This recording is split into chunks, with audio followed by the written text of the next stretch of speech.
По одной из версий, основателем Лавришевского монастыря был сын литовского князя. Он принял крещение с именем Елисея, оставил придворную службу и ушел в пустынные неманские места. Здесь Елисей основал лавру, большой каменный мужской православный монастырь. Известно, что Елисей был убит бесноватым послушником 23 октября, 5 ноября по новому стилю 1250 года. Во время похорон Елисея послушник коснулся его тела и исцелился от беснования. Нетленные мощи почти 3 столетия лежали в монастырской церкви, и исцелений было много. В 1506 году в монастырском дворе татары, многочисленное войско, увидели скопление отборной конницы, хотя ни одного воина там не было, и ушли к себе домой. Чудо послужило прославлению мощей канонизации преподобного Елисея на соборе, состоявшемся в Вильно в 1514 году.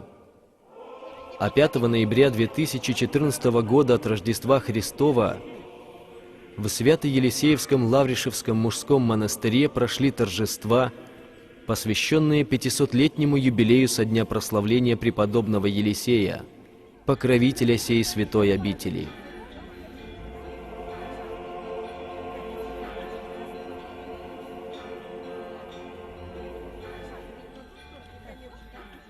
Как говорил сегодня наш высокопреосвященнейший Гурий, епископ Новогрудский-Лицкий, что пройдет 11 лет, дай Бог, если доживем, то будет 800 лет вот этому монастырю. Ну, соответственно, это самый старый из действующих монастырей нашей земли. Не только Гродненская, но и белорусская. Ну, я знаю, что у вас в Гродно есть Калужская церковь, которая очень древняя. Это один из старых храмов Белоруссии, который свидетельствует о том, что православная вера здесь уже 1000 лет. И, конечно же, это старые памятники, это старые вехи нашей веры на нашей земле, которые, если вы помните по истории, храмы и монастыри всегда являлись источником просвещения. То есть среди них было развито, конечно же, обучение местного населения, как вере, так и книжной премудрости, как в то время называлось.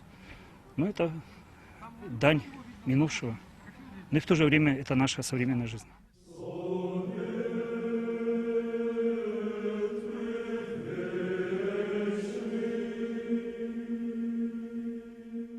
Соучастники таинства рассвета над Неманом, как дар Божий, приняли этот праздничный день. Оставляя на одном берегу суету современного мира, идут люди, чтобы всем миром припасть к благодатному источнику, утолить свою духовную жажду и засвидетельствовать очередное возрождение этого святого места, которое не единожды пытались стереть с лица земли и памяти народной, но все эти попытки рухнули как дом, построенный на песке, а лавра вновь строится на камне веры.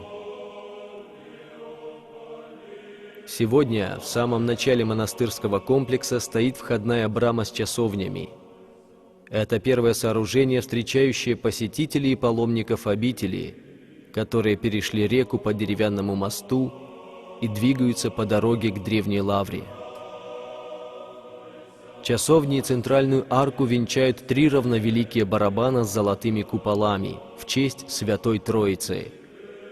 Брама имеет 3 арочных входа в монастырь, 2 боковых для паломников и центральный архиерейский. Именно здесь, с первыми лучами солнца, колокольным звоном и светлой радостью встретили патриаршего экзарха всея Белоруссии, митрополита Минского и Заславского Павла.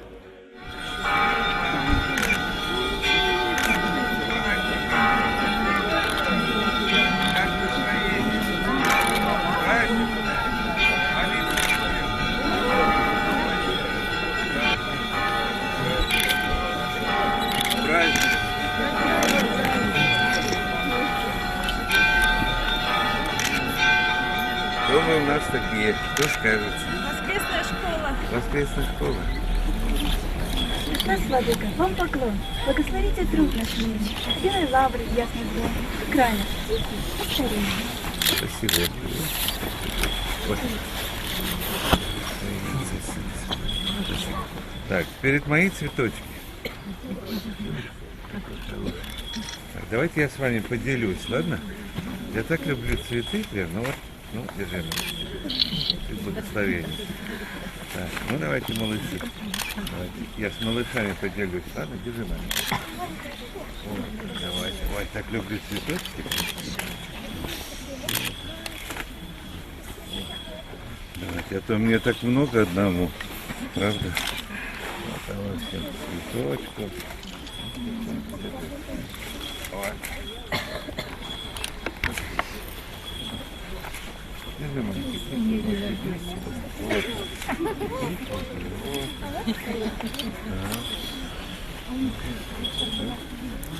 Так, где у нас еще малыши?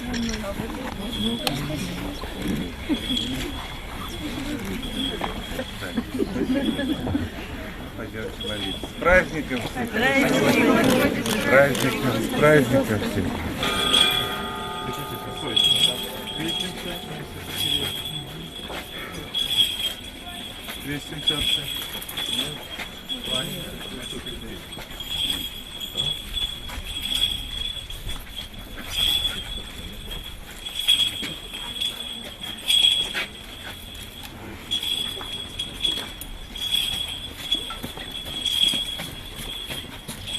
Дорогие братья и сестры, оказывается, совсем недавно построили этот вход, да? Празднику. Ну давайте мы осветим. Благословен Бог наш, всегда ныне и присно, и во веки веков. Аминь. Благословляется и освящается вход все окропления воды все священны. Во имя Отца и Сына и Святаго Духа. Аминь. Благословляется вход все освящение воды все окропленные. Во имя Отца и Сына и Святаго Духа. Аминь. Освящается вход сей, окропление воды все священные. Во имя Отца и Сына и Святаго Духа. Аминь.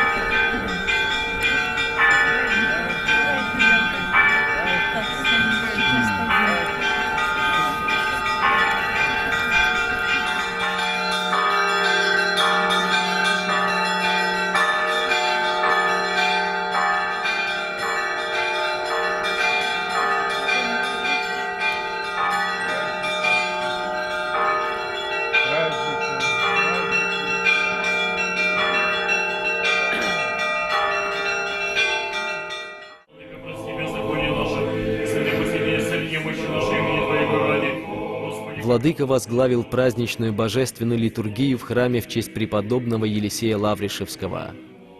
Ему сослужили высокопресвященнейший Гурий архиепископ Новогрудский и Лидский, настоятель Лавришевской обители, а также преосвященнейший Петр, епископ Самаргонский.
и очисти нас всякие скверны, спаси, Боже.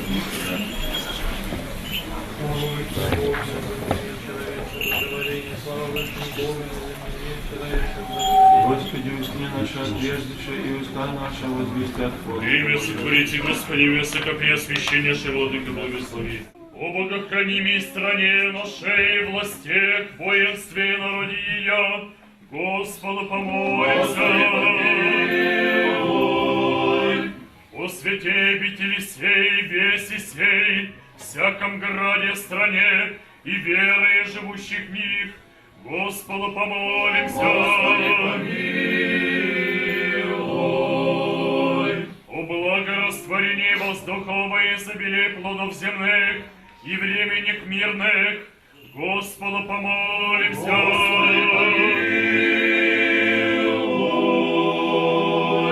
Народники царство небесное, блаженни сильно поносят вам, и животы посадола глаголожащи меня ради. Радуйтесь и веселитесь, як он слава на небесе. Премудрость прости,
Высокопреосвященнейший Владыко, благовестителя, святого апостола и евангелиста Луки. Молитвами святого славного всехвального апостола и евангелиста Луки. Во время оно ста Иисус на месте равне, и народ ученик Его, и множество много людей от всей Иудеи и Иерусалима, и по море Тирска и Сидонска, и же придуша послушайте Его, и исцелитесь от недуг своих, и страждущие дух нечистых, и исцеляхуся. И весь народ, и скаже прикасайтесь Ему, яко сила от Него исхождаше, и исцеляше вся. И Твоего свет, очи свои на ученики своя, глаголаше. Блаженни нищие духом, яко ваше есть Царствие Божие. Блаженни алчищенные, яко насытитеся. Поносят и пронесут имя ваше, яко зло, Сына Человеческого ради. Возрадуйтесь в той день и взыграйте, себо мзда ваша много на небеси.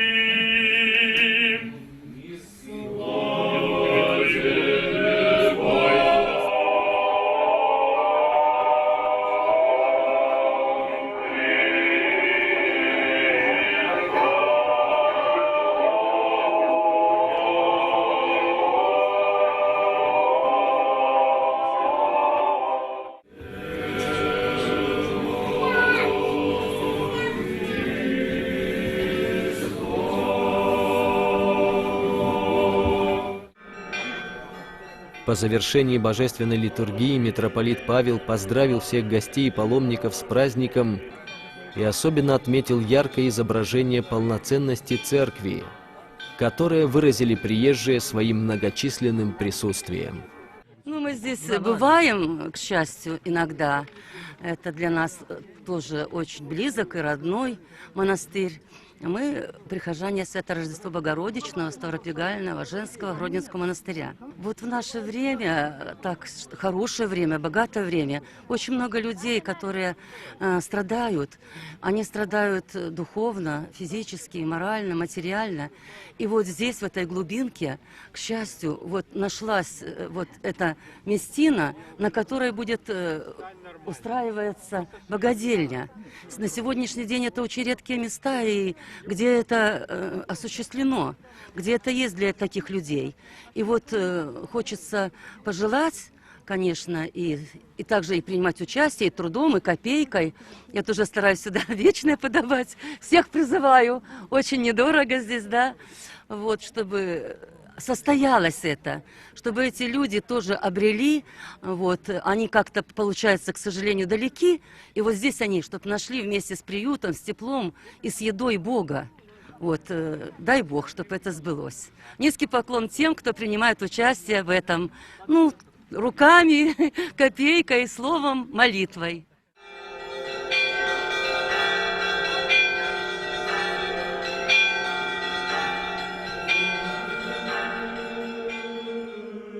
Молитва, светлое солнце, просто чудотворное умиротворение после невероятно вкусной совместной трапезы, чистота атмосферы, радость весеннего настроения посреди ноября, ощущение истинной жизни, спокойствие души, которое здесь, в этом святом месте, под особой молитвенной защитой. Далеко не все впечатления, которые остались в сердце после этого праздника. Многие в этот день исповедовались и сподобились причаститься святых божественных тайн Христовых.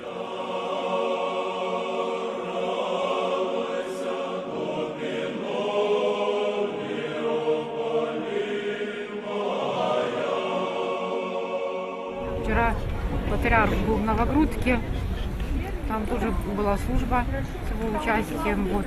Ну а сегодня уже решили сюда еще приехать, в это святое место.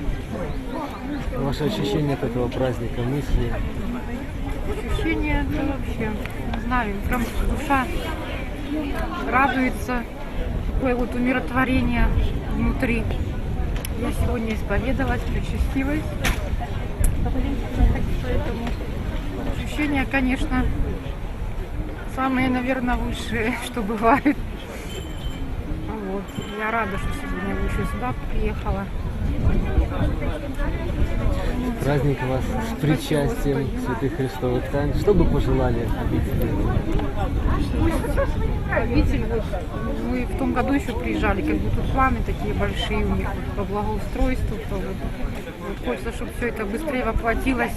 Конечно, с Божьей помощью, я думаю, что все это скоро будет построено. Очень вот такое здесь умиротворение. Вот приезжаешь, прям душа. Просто, чтобы быстрее все вот это было воплощено в жизнь. Вот. Потому что место здесь очень такое историческое. Прям вот приезжаешь сюда, чувствуешь здесь Божью благодать. Здесь на самом деле чувствуешь. Чувствуешь, как время удивительно едино в Троице прошлого, настоящего и будущего. К примеру, на официальном сайте монастыря lavra.by описана история памятника преподобному Елисею Лавришевскому. В 2007 году здесь проездом была группа молодых людей из Москвы. Они попросили рассказать историю монастыря. Через месяц один из них вернулся и привез готовый макет памятника. На вопрос скульптору-москвичу Денису Сретовичу, как ему удалось за 1 месяц сделать такой хороший памятник, он ответил: «Очень просто. Он пришел ко мне и сел, а я его вылепил». Таким образом, сегодня мы имеем изображение святого, жившего 800 лет назад. Вначале, правда, хотели поставить небольшой памятник, но благодаря тому, что сгорел братский корпус и освободилось место, поставили большой. Кроме этого, выяснилось, что предки скульптора в прошлом тоже жертвовали на монастырь. Еще одним символом возрождения обители может послужить Крестная Троица. 25 сентября 1915 года взрывом немецкого снаряда церковь была разрушена. Но крыша церкви взрывной волной была отнесена в сторону целиком. На крыше было 3 купола и 3 креста. Сейчас один из этих крестов находится над существующей церковью, второй над трапезной для паломников, а третий над летней церковью в честь иконы Божьей Матери Владимирская. Ровно год назад, 5 ноября, во время службы в этой летней церкви, когда хор запел «Милость миру», крест на куполе засветился, хотя день был пасмурный, и многие это видели. Прошлое монастыря богато свидетельствами того, что вера спасает, как бы ни было тяжело. Даст Бог, и настоящее время укрепит обитель и всех, кто ищет спасения здесь, где можно помолиться, потрудиться, получить духовное наставление и утешение, пожертвовать, попросить помощи у лежащих в этой земле, но стоящих на небе пред Господом. Так не зарастает тропа к могилам монаха Доната и отца Серафима на Святой горе. К ним люди приходят с вопросами, просьбами и возвращаются с благодарностями. Быть может, мощи самого Елисея Лавришевского покоятся здесь, на Святой горе, спрятанные монахами в 1540 году, во время второго нашествия татар, когда монастырь был сожжен и разрушен. Присутствие мощей на острове около монастыря реально ощущается. Но это непередаваемое ни словами, ни камерой чувство. В акафисте преподобному Елисею говорится о том, что мощи святого чудесным образом откроются людям. Когда это произойдет, неизвестно. Но есть там и другие слова. «Вемы, яко по отшествии Твоем телеснем, Духом с нами пребываеши, и от иконы Твоей обильно благодать источаеши, исцеляя вся недуги душевные и телесные».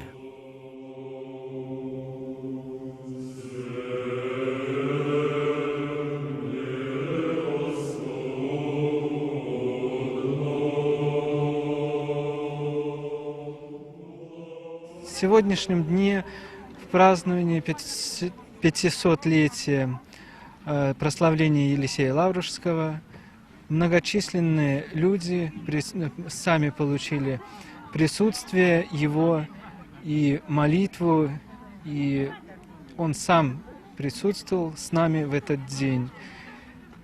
И те люди, которые побывали на сегодняшнем празднике, конечно же, получили его благословение.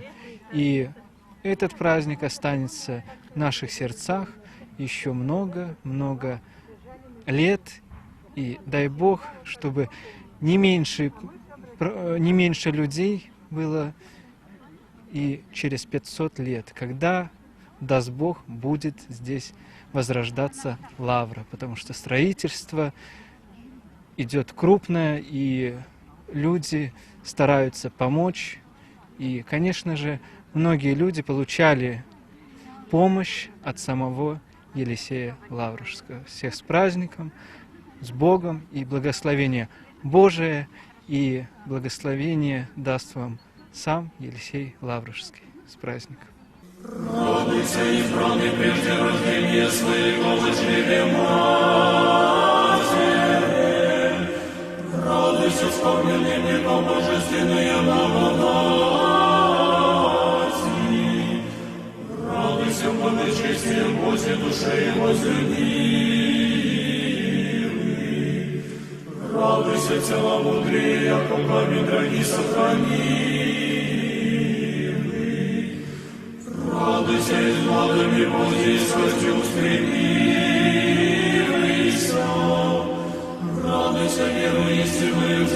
умудривися. Радуйся, сердце Твоей воли Божией, всецело веривый. Радуйся, у молитве непрестанник Богочистивый. Радуйся, Отче наш Елисей.